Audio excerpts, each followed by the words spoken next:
The phone I have here is the Redmi K100 Pro Max. Do you think it's an upgraded version? If you're asking about the processor, it seems to be the same as the previous model. However, everything else is a complete upgrade. First, the color is called Crimson Red, which is the main color of the K100 Pro Max. This color is more of a wine red. In terms of design, it largely continues the style of the K90 Pro Max, whether it's the button layout or the camera port. But what's different is that you'll clearly see that the speaker on the right is significantly larger than the one on the K90 Pro Max. You can also see that the camera has a flat design. Previously, they were individual protrusions, but now they look more integrated. Also, the transition effect of the entire buckle is very good. This whole area is made of metal. The back panel looks like it has a frosted texture, but it actually feels very smooth to the touch. It's also made of fiberglass. The first upgrade is that the screen is quite remarkable. It uses M11 luminescent material. This isn't Samsung's M11. It's Washing Optoelectronics M11 luminescent material. This time, its green pixel luminous efficiency has increased by 20% compared to before, and the overall screen luminous efficiency has increased by 8%. This PTSF technology, which debuted on the K100 Pro series, simply means a wider color gamut coverage.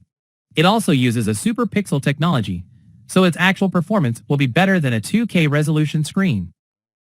The screen appears clearer, but its power consumption isn't as high as a 2K screen or even a 1.5K screen. In simpler terms, it achieves a clearer display with lower power consumption. This screen has been upgraded to a 185 Hz refresh rate, along with 900 nits of manual brightness and 4,500 nits of peak brightness. Its brightness is extremely high, even in sunlight.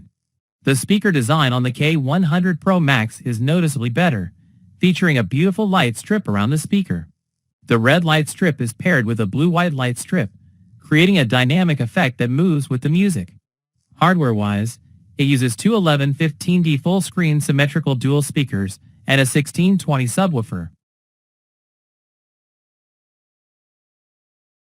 The processor used is the 5th generation Snapdragon 8 Ultra. First of all, this chip is still one of the best and most powerful Android chips currently available. Its Antutu benchmark score easily reaches over 4 million, which is something everyone knows. Many people don't understand why it didn't use the upcoming Snapdragon chip. My personal understanding is that it's a price issue. The price will definitely skyrocket, right?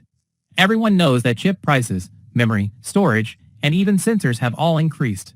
So upcoming phones, especially those with flagship processors, will definitely be much more expensive than before. Therefore, I think this phone, released at this point in time, has a significant advantage if it enters the market at a very reasonable price. Of course, the premise is that it's priced very reasonably. Of course, the K100 Pro Max is still primarily a gaming phone, so Mi still generously provided it with the D2 dedicated graphics chip, so you can achieve an excellent experience with super frame and super resolution during gameplay. The Frenzy mode has also undergone a completely new low-level optimization, allowing for even more powerful performance. Many games now support 185 FPS, such as CF Mobile and Subway Surfers. Genshin Impact also supports 185 FPS without frame interpolation. We also conducted simple performance tests on Genshin Impact, CF Mobile, and Subway Surfers. You can take a look at the data. But one thing I want to emphasize is that the touch feedback in CF Mobile is truly excellent. Firstly, it has a 4,800 Hz touch sampling rate, and secondly, it has Hot Zone Touch 2.0 technology, making the responsiveness of your finger sliding on the screen extremely strong. This is crucial for shooting mobile games. When playing Genshin Impact, I also recommend enabling Super Pixel and Super Fidelity. The visual effects and smoothness are much better than the previous native 60 frames per second. Personally, I'm quite satisfied with the K100 Pro Max's image quality. The main camera uses a 200MP sensor, and its telephoto lens seems to be the same as the previous generation. The ultra-wide-angle telephoto lens is also a 5x zoom, supporting relatively close-up shooting, which is great. For actual shooting performance, you can refer to my sample photos. They are basically straight out of the camera. Occasionally, I might adjust the tone of the photos to a film-like feel on some. Most of the photos are straight out of the camera, and the effect is relatively faithful to the color reproduction. Finally, regarding the battery, it has a 9,700 mAh capacity. It's the 9070 mAh version now. I'm getting old and a bit forgetful. It's almost 10,000 mAh. That's impressive, a significant improvement over the previous generation. Plus, it has 100W charging and supports wired and wireless reverse charging. So seeing this, I wonder if you think the Redmi K100 Pro Max is right for you. My personal advice is this: if you're a K90 Pro Max user, I don't think it's necessary to upgrade, at least in terms of the processor, because your K90 Pro Max is already very powerful. But if you're using a previous generation phone, like the K80, K70, or even a competitor's phone, then I think this phone is already quite capable at this point in time. Of course, you can say you'll continue to hold onto your money, which is fine, but the price of phones will definitely increase in the future.